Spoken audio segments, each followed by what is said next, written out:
Kim Bilal.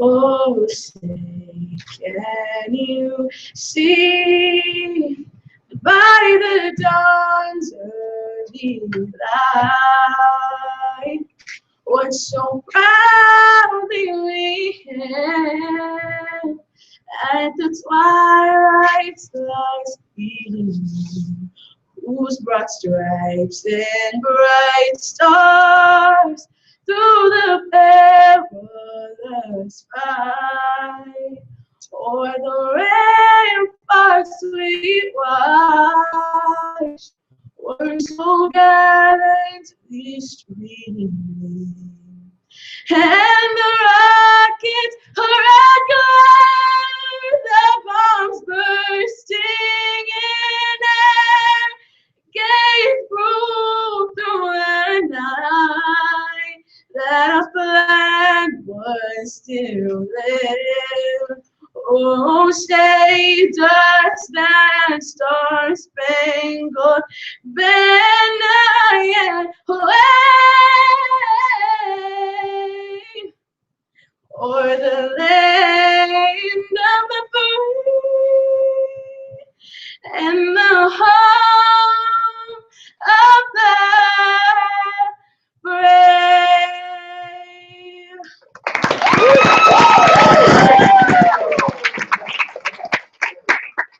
Please remain standing for the Philippine National Anthem sung by one of our SMB co-chairs, Danielle Javier.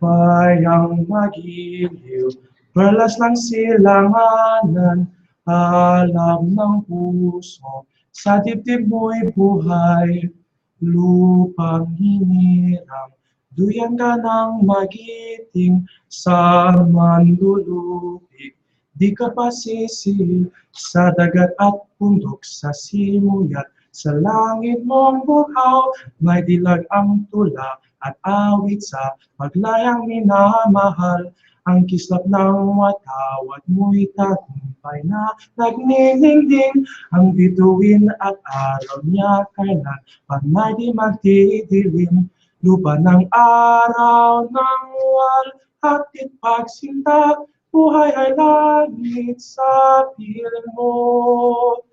Aming ligaya na pag may mang-apit, ang mamatay ng dahil sa'yo.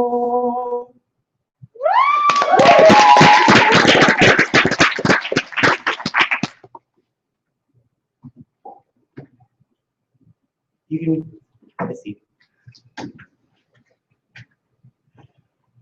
Magandang umaga sa inyong lahat. Good morning, everybody. My name is Mark Dunsing, District 3 National Director and the National Chairperson of the Filipino Intercollegiate Networking Dialogue for the 2014-2015 academic year. First and foremost, I would like to thank everyone for making it out here this weekend safe and sound to the 2014 Fall Dialogue entitled Ikaw Na, Your Room. A very special shout out goes to the Stevens Institute of Technology Administration for hosting us on their beautiful campus. Your 2014 Dialogue Quad Chairs, National Directors, and District 3 Planning Board have worked endlessly and diligently to help bring this dialogue to fruition. We hope that you are all as eager and excited today to make moves that will directly impact your futures. These workshops aim to take delegates on a journey of self-discovery and reflection, providing the tools needed for them to make a difference in the world through their communities, careers, or personal lives. In light of what happened last year, and on behalf of District 3, we are so humbled and honored to present Ikaw Na, Your Move. Find Inc. is proud to stand in solidarity with community organizations and programs like the Filipino American Unity for Progress, or UNIPRO, the Filipino Young Leaders Program, or PhilPro, and the Empowering Filipino Youth through Collaboration, or EPIC, conference. Thank you for your guidance and support in helping our delegates make their moves feasible. We are also honored to welcome some of our out-of-state delegation from Texas and the Midwest, who continuously support our programs. As the delegate, I have two major asks of you. One, I encourage you all to open your hearts and minds to the stories each delegate, moderator, and keynote speaker has to offer. Remember the people you will meet here today. Two, I challenge you all to be present, not just through social media, but to truly be present. Do not just document it, live it.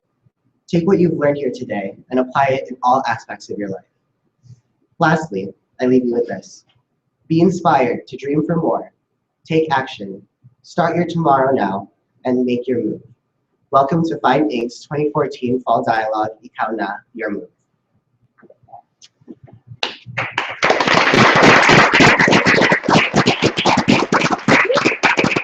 Next, I would like to introduce our 2014 Marketing Quad Chair, Anthony Castro of Seton Hall University.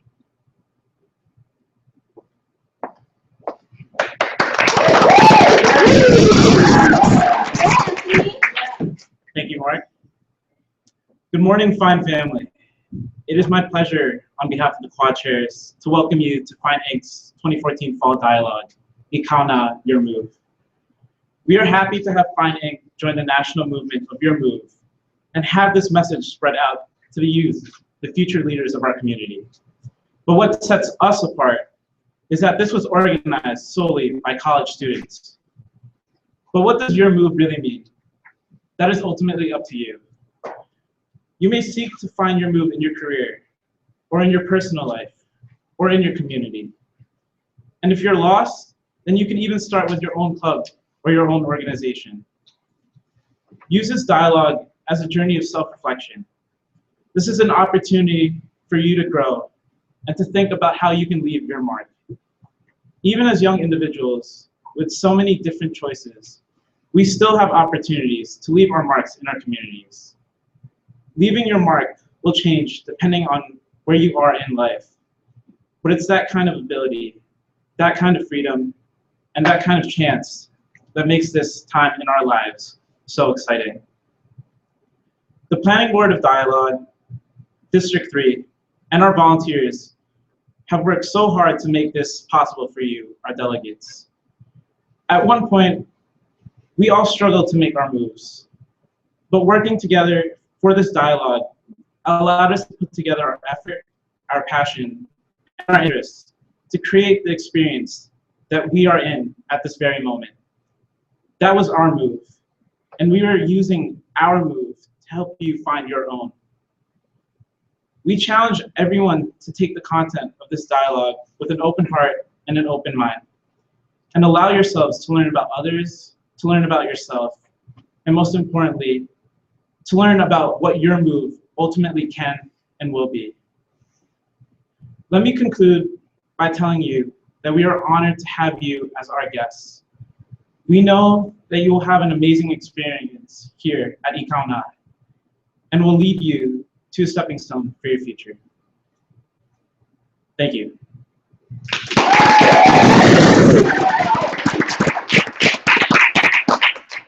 And to introduce our next speaker, as a product of college access and community-based student enrichment programs, deep gratitude drives this aspiring student affairs professional.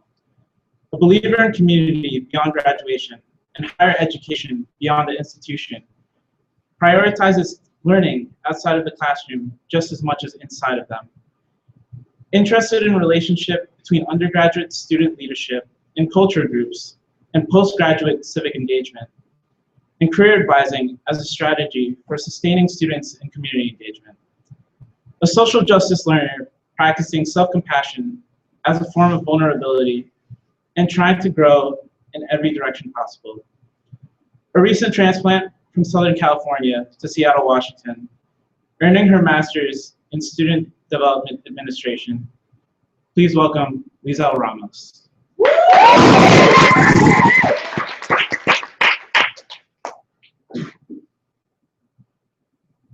Hello.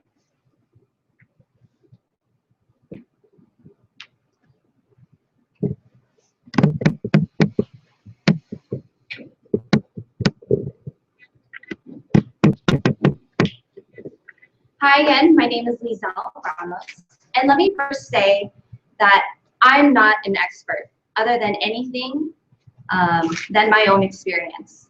I'm here to share some information that mentors, peers, and other leaders that I look up to shared with me. Born abroad to a father in the US military and a mother who wanted to pursue accounting in the Philippines, my family immigrated to California when I was only 6 months old. My connection to community began when I moved from a working class neighborhood just beyond the gates of the naval base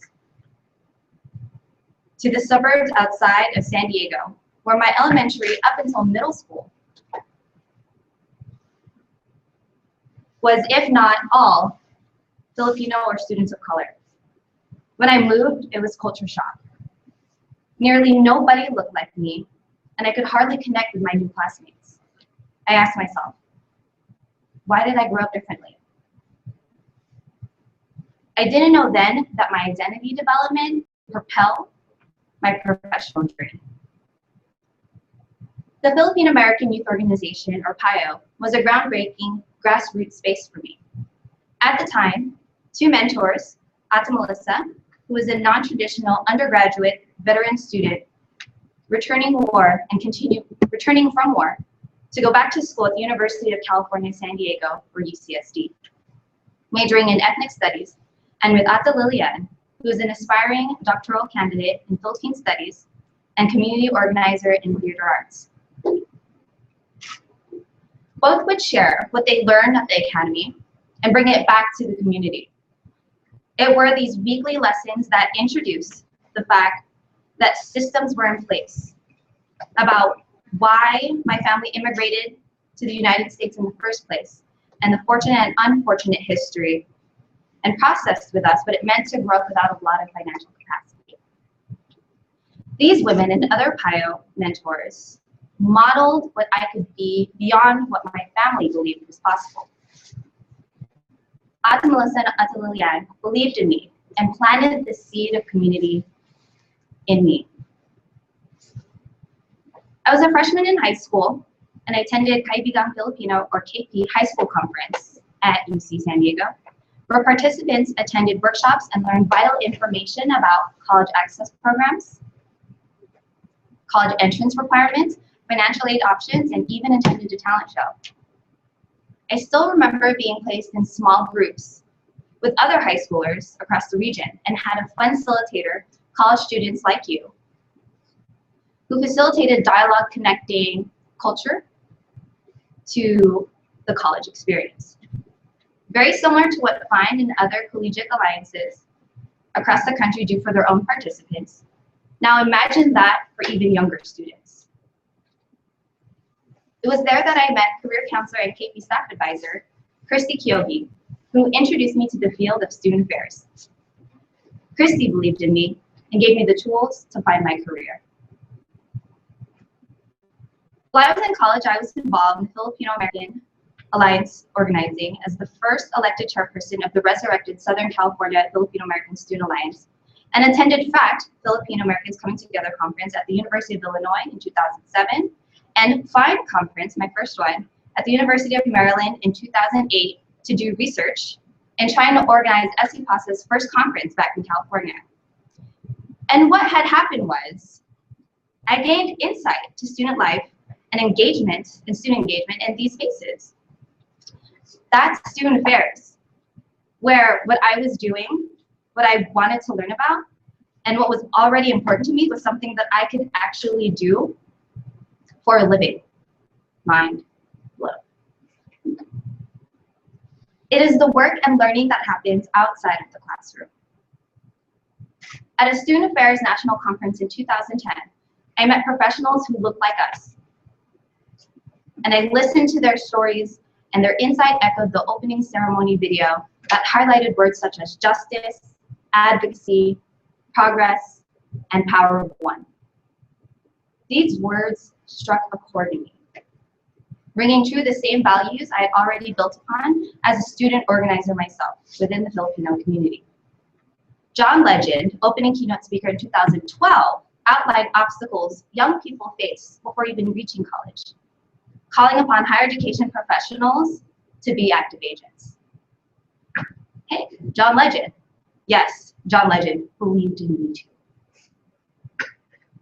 The most significant moment of my student affairs journey thus far happened when I took the role of staff advisor to Kaibigang Filipino at UCSD this past academic year. The same student organization that inspired me when I was in high school 10 years ago. I was able to see the experience of undergraduate student leaders from the role of advisor and be in a position to practice my two passions of culture and higher education. These students believed in me and gave me the confidence to be ambitious in my community work and pursue my master's. Here, as you can see, we as student leaders then go on to graduate college, become young professionals and civic participants. In this process, we hold higher education accountable for this development, from student leadership office to career counseling, or we have a community engagement office. And sprinkle in some experience with community-based organizations. We would hope then, as a civic participant, go back and mentor the student leaders who are currently undergrads and contribute in resources, time, talents, and money to fund the programs that these student leaders put on and find important. But what if the cycle doesn't end there? And what if we hold our community-based organizations accountable for continuing our development? Where civic participants become allies to different causes and different communities, become advocates, and ultimately a community leader. After graduating college, or while in college, I was part of the NASPA, which is our professional association, and SIPASA, paralleled my involvement and my professional development. Graduated through Filipino graduation ceremony, which I hear is also happening in the greater New York area. And as a young professional and alumni, joined the Filipino Collegiate Collaborative, sharing my privilege with undergrads at the time, worked at the University of California, San Diego, and made sure I still participated by volunteering for voter registration and gaining information about voting trends among the API community. I mentored with PIO, the Philippine American Youth Organization, becoming an ATA myself. Contributed to conferences like y'all have here that continue to happen in Southern California. Became an ally and advocate through NAFA, the National Federation of Filipino American Associations. And then now, pursuing my master's at Seattle University and continuing the venture with EPIC, Empowering Filipino Youth through Collaboration, that hopes to promote intergenerational collaboration and interregional collaboration across the country.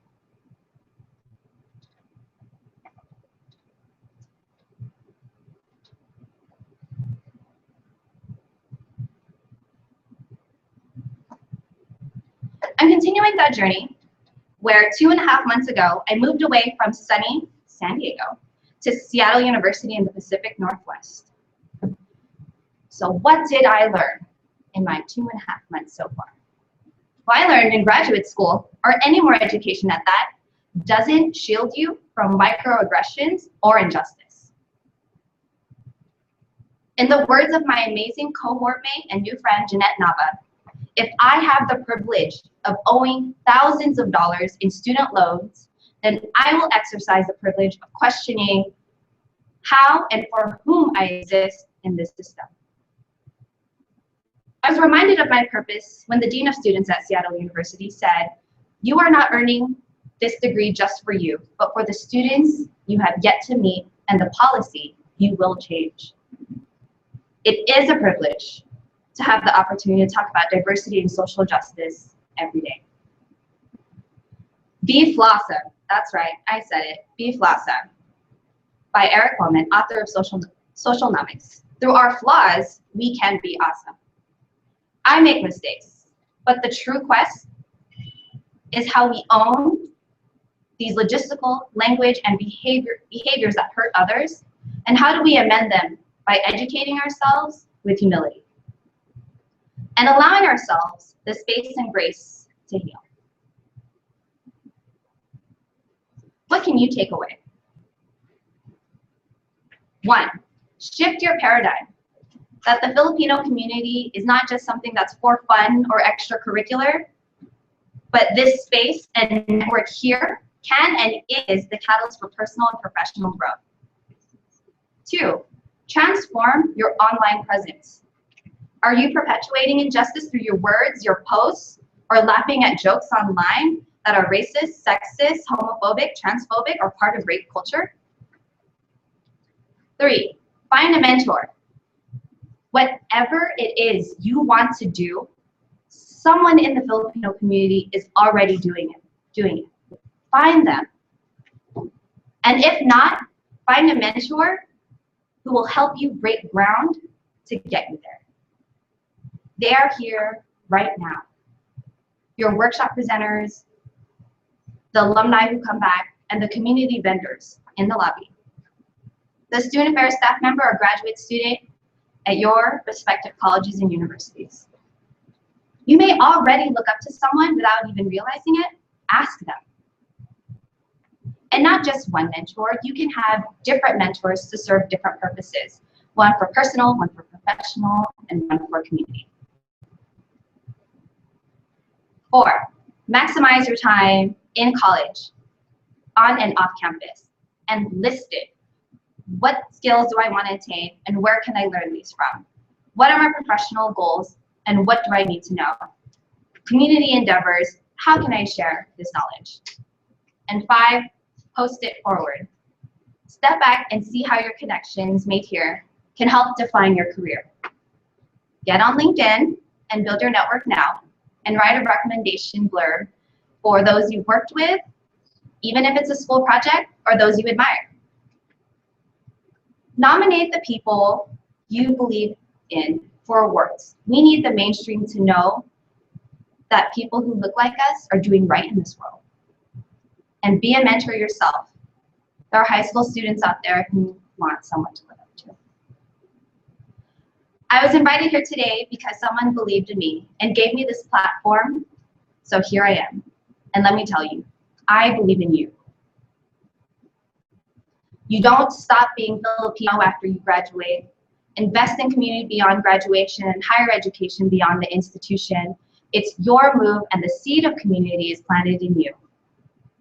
Hold each other accountable to your dreams, because like what my friend said, Grace Laguna, when one of us is lifted, we all rise. Thank you.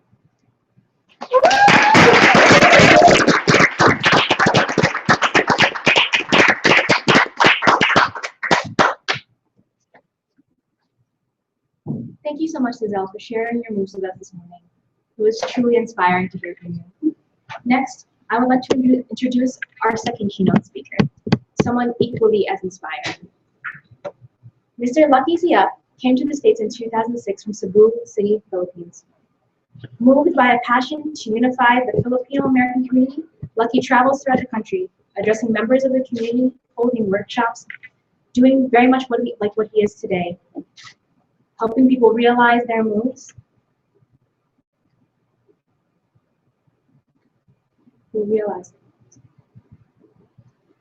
He has been heavily involved in such organizations as UNIPRO, NAFA, and helped coordinate the Filipino American Conference EPIC. Lucky has made his mark in other ways also. He owns a restaurant and co-founded AC in Chicago, a media marketing company, a jet setter, non-profiteer, and a community activist. Without further ado, Mr. Lucky Siap.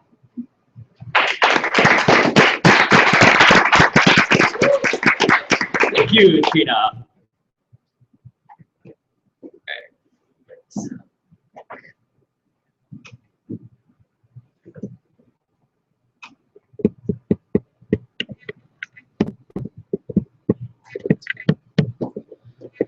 All right, before I start, I want to give you guys a little insight about myself. My name is Lucky. I'm half Filipino, half Indian, which means I'm hella cheap. Yeah, that's like the two cheapest races mixed together. I was born and raised in Cebu, Philippines, and I had a very privileged childhood growing up. My parents owned an international school called Arts Magnet. And it was heavily focused on using the academics and using the arts and creativity to teach the academics. Growing up, I never really considered myself Filipino because one, I never spoke Filipino growing up.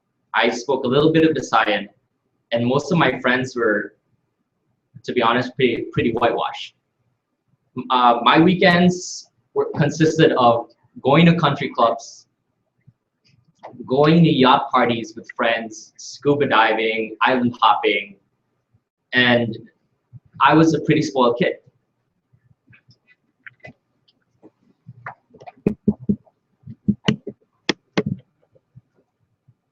Boom, thank you. So here's when I made my first move.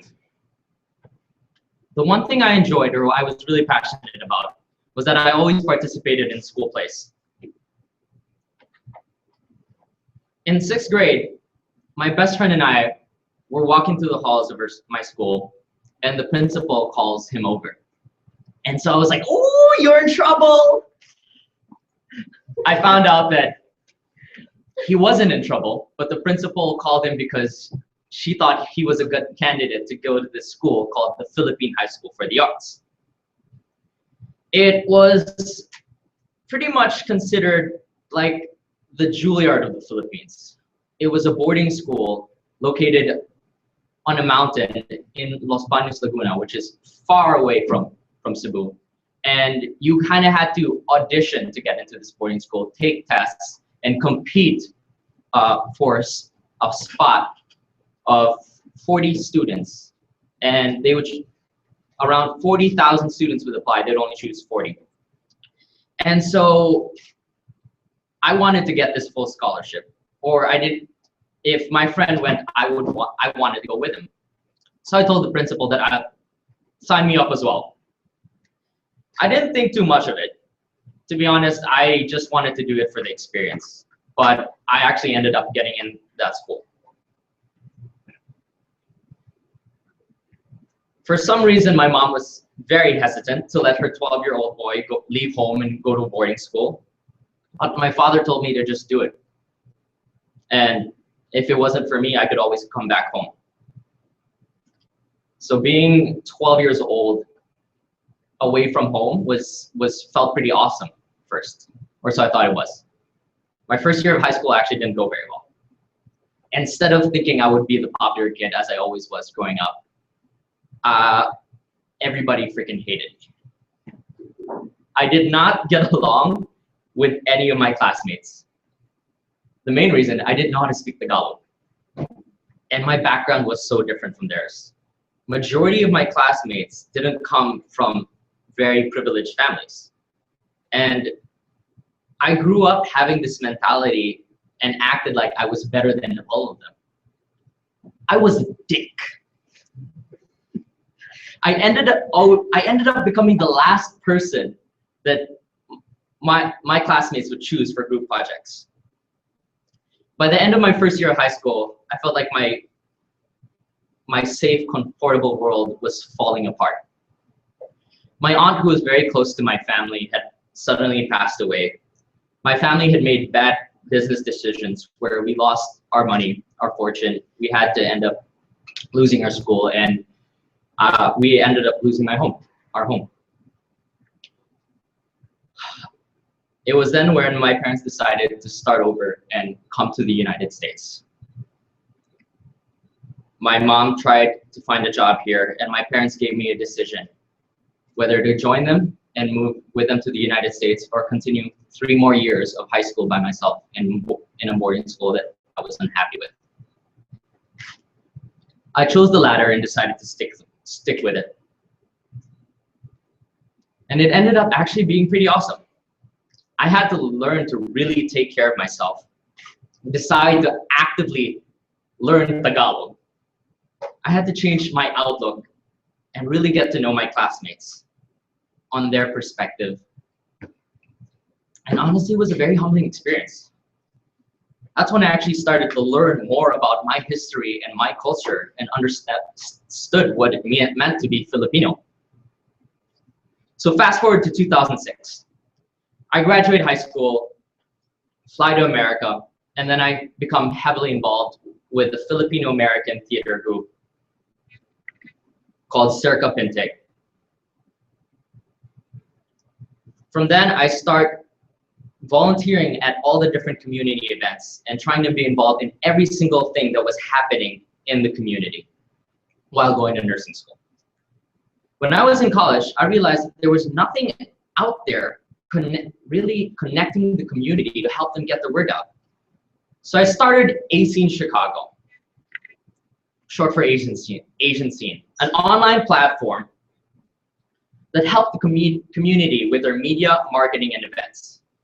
And that's the moment I started getting hooked to community work ever since.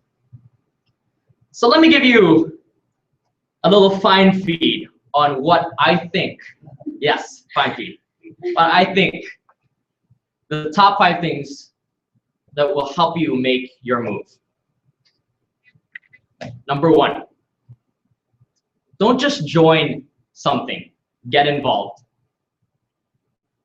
I started getting involved with every Filipino organization I could think of, even though I was not part of the university. I started being involved with MAFA, the Midwest Association of Filipino Americans. I started getting involved with FACT, Filipino Americans coming together, pretty much like FIND in our community. I got involved with NAFA. I started getting involved with Unipro as well, because I met them at a conference and they ended up asking me to join Unipro and be their Chicago ambassador. From then, from joining all these organizations, it helped lead me to help run EPIC. For those of you guys know Mark Densing, he just came from that conference where it really was an empowerment conference that brought all the different Filipino-American young leaders from all coasts together and meet the older generation. And I just wanted to add that there because Stephen Raga is one of my idols. He was one of the committee members. And also, being involved in the community also helped me get a job where I actually am a marketing manager for one of the top Filipino restaurants in Chicago. So if you guys ever come to Chicago, just want to plug it out there, come to Isa Filipina. So again, number 1, don't just join something, get involved. By a show of hands, how many of you guys have a gym membership? How many of you guys actually use that gym membership? Yeah, exactly. If you don't actively participate and get involved, you're not going to get any results. It's the same way in the community, right? You guys are here for fine to do what? Don't lie. I know you guys are here to hook up and meet the other people and network, obviously. They wouldn't call it fine if it wasn't Filipino Americans in need of dating, right? But hey, if you get to hook up with somebody, that's cool. But if you get to hook up with somebody and decide to actively be involved, that's even better. So again, don't just join, get involved. Number 2 and 3, get inspired or get desperate. There are 2 things in life that help motivate a person: inspiration and desperation. So let's start with inspiration. There are a lot of things that inspire us, whether it be music, your passion, the arts. The one thing I always do that seems to inspire me the most is travel. A lot of people say they can't afford it, but there are actually some loopholes to that.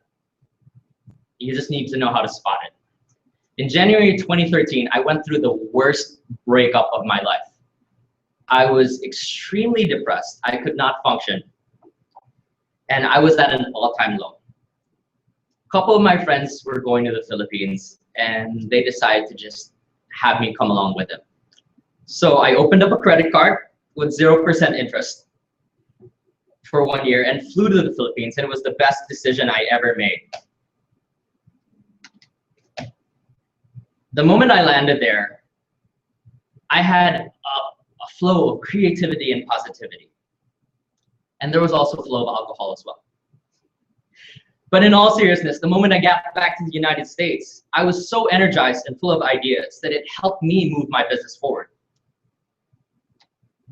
Next, Get desperate. So, flashback, 2009, I was 19 years old, and me and my father got into a really big argument.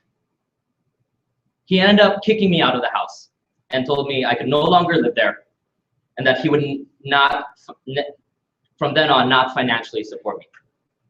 I ended up having to house hop from friends to relatives, and I only had $150 in my bank account. I had no car, and I needed to find a way to pay for my college tuition. So I started thinking of what type of community event could I throw to get the community together. I thought about it for a while, and I realized comedy brought people together.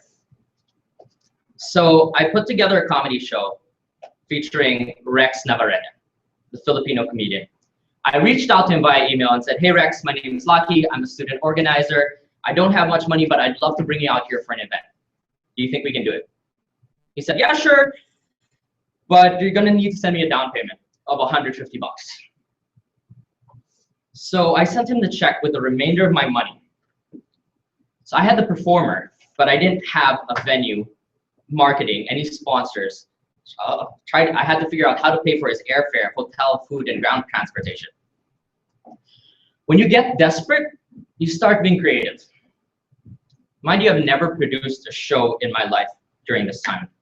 So I called up a Filipino producer named Tita Gang, who I used to volunteer for, and she told me that she was actually dying and she was diagnosed with cancer.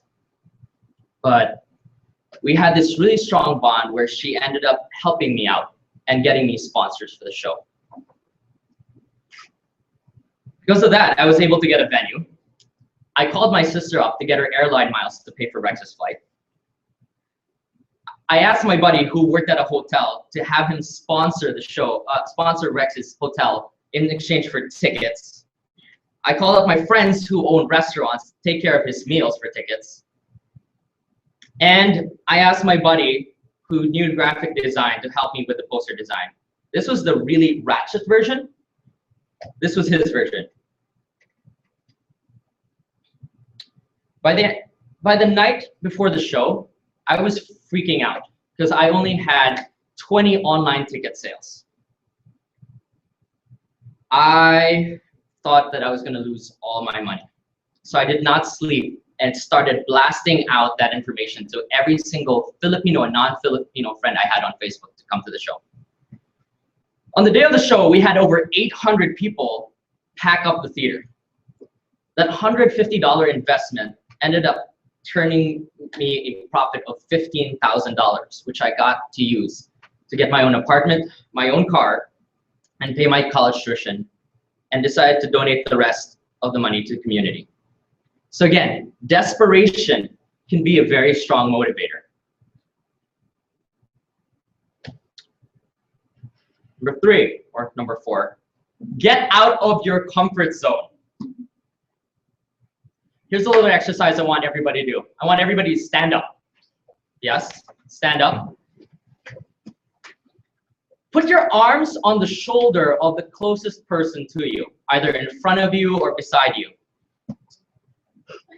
Now start massaging them.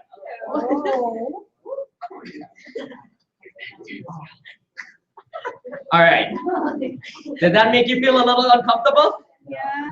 I hope the person who massaged you didn't have sweaty hands.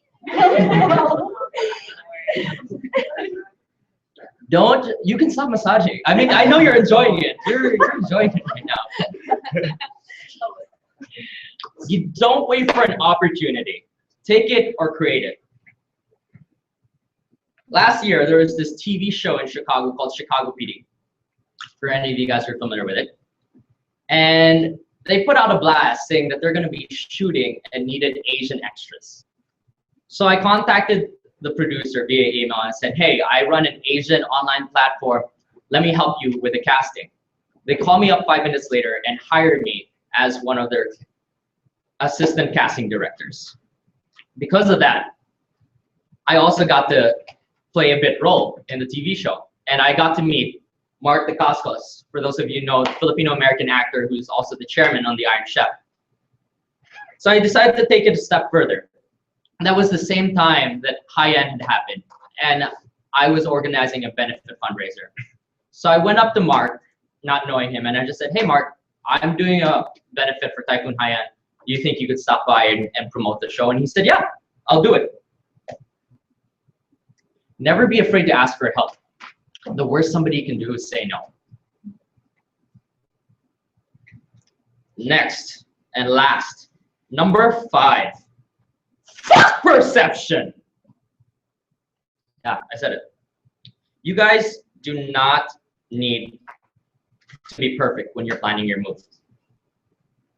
When people start something, they always keep postponing it because they don't feel they're ready, or they're worried about the criticism they're gonna get.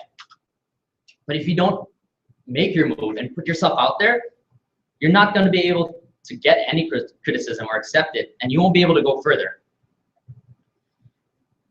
There are no such things as mistakes, guys. There are unplanned learning experiences. I'm gonna say this again. There are no such things as mistakes. They are unplanned learning experiences. Come to think about it, you could also use that as a pickup line. Here, girl, you want to be my next unplanned learning experience? Oh, no. I'm still learning right now as I go along. I'm running a media marketing events company with no background in it, and I'm still encounter unplanned learning experiences every single day. So those are my 5 steps to help you figure out what your move is. So let me tell you what my move is. My move is to build and uplift the Filipino nation, whether here in the United States and back in the Philippines, by inspiring them to work together and achieve sustainability. How do you do this? Yes. Let me show you.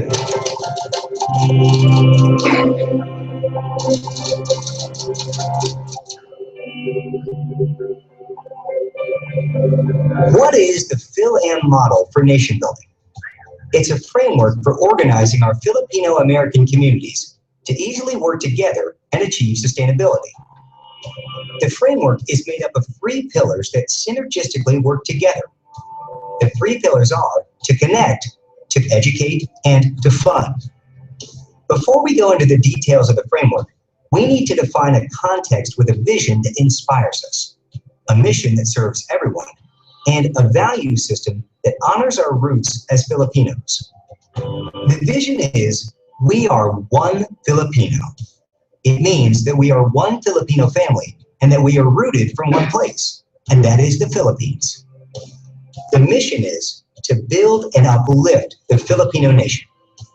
The Filipino nation is wherever the Filipino is in the world. We are in the United States. We are in the Philippines. We are in the Middle East. We are all over the world. This is the Filipino nation. Our Filipino values are to care and to share. We are known for our world-class hospitality and for our caring ways. These values are paramount to the way we need to be to one another. The vision, mission, and values overlap the 3 pillars, providing consistency and progress towards our common goal. We are building and uplifting the Filipino nation through connecting, through educating, and through funding. The first pillar exemplifies our greatest strength as a people, our ability to come together. In order to do this, we need one place to find one another. OneFilipino.com is the central hub that organizes and connects our communities across the United States. With it, we have the ability to find anything Filipino related all in one place, so everyone, organizations, businesses, and individuals can work autonomously while still being connected. The second pillar is to teach what it means to be Filipino. The essence of being Filipino is embodied in the spirit of bayanihan. The word bayanihan means to come together for a common purpose. In the word bayanihan is the word bayani, which means hero. And in the word bayani is the word bayan, which means nation. We are essentially heroes coming together for the common purpose of the Filipino nation. We are committed to creating a school that awakens the hero in every single Filipino. The FilipinoSchool.com is an online education portal and brick-and-mortar classroom that teaches 7 core subjects. Each class is taught with the context of Bayanihan in mind. The goal is to have the students act out their heroism in their own community so that they can build and uplift it while also making a global impact. The third pillar addresses the financial needs of our community. We can achieve sustainability when we pull our resources into one financial institution that we can all own equally. At a Filipino Federal Credit Union, regardless of the member's deposit amount, each member has equal ownership and say. One member, one vote. The credit union empowers us because it gives us the ability to remit money back home and give loans to one another for business, school, cars, and homes, while our community gets the benefit. This simple model depicts just how easy it is to be a Bayani. Sign up at onefilipino.com. Take a class. Open an account at a Filipino Federal Credit Union. Just these 3 simple steps will gather billions for the Filipino Americans in the United States and the entire Filipino nation.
So this is my mood, guys. A lot of the people in the community, especially the elder community, feels like there's no hope for the Philippines. Which I agree with them. I don't think that there'll be hope for the Philippines for their generation, but there's definitely hope for our generation. And I encourage you guys to sign up at onefilipino.com and make your move. Thank you.